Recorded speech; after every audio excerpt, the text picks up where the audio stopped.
I chose the molecule SF6, or sulfur hexafluoride, which is also known as sulfuric fluoride.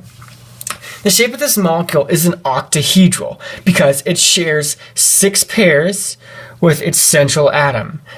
It has 6 bonds, represented by the gold, because of all of the 6 fluorines being around the central atom, which is sulfur. All of the pairs are shared with its central atom, so it has no lone pairs because they're already shared with the fluorines. So here is the Lewis dot structure for SF6. Sulfur is 6, and all of the fluorines time 7 times 6 is 42, and then that would equal 48. So I divide that by 2, and I get 24 pairs.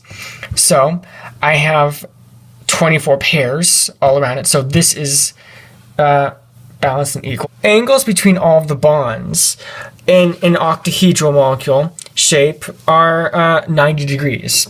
So as you can see, this looks like a right angle, which is 90 degrees, and all of these are going to be right angles with the central atom with the bonds. So they're all 90 degrees. Sulfur hexafluoride is a greenhouse gas found in the troposphere. It has many uses that include providing a tamponade or plug of a retinal hole in retinal detachment repair operations in the form of a gas bubble. It is inert in the vitreous chamber and initially doubles its volume in 36 hours before being absorbed in blood in 10 to 14 days. It's also used as a contrast agent for ultrasound imaging. Its microbubbles are administered in solution through injection into a peripheral vein. These microbubbles enhance the visibility of blood vessels to ultrasound. This application has been used to examine the vascularity of tumors. It was the tracer gas used in the first roadway air dispersion model calibration.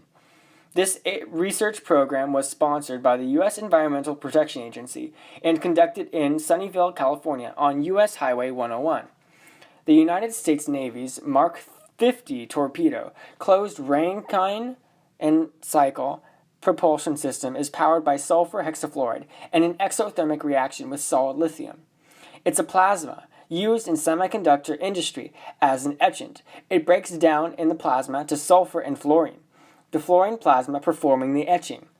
Something interesting about the molecule I chose is that it's a non-toxic gas, yet by displacing oxygen in the lungs, it also carries the risk of asphyxia if too much is inhaled. So, I finally present to you the all-powerful and magnificent sulfur hexafluoride.